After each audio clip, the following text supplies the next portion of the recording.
Hello, I'm CADian. Let's take a look at the convenient functions of CADian. CADian is a CAD software compatible with AutoCAD, developed by the Korean company Intel Korea.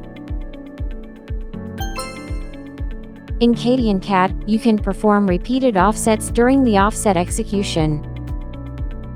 Let's examine the repeat offset function in Utility.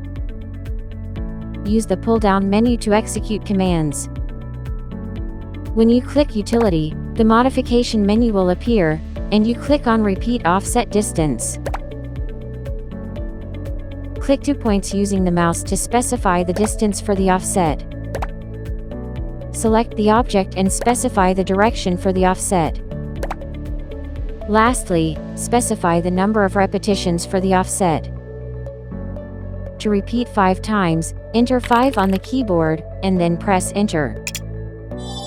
The offset will be executed at the specified distance, for the specified number of times. This is convenient when you need to perform the offset multiple times at the same distance.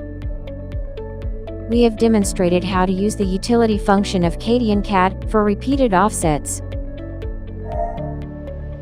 If you have any questions about CADian, please contact us on the website or via email. Thanks for watching.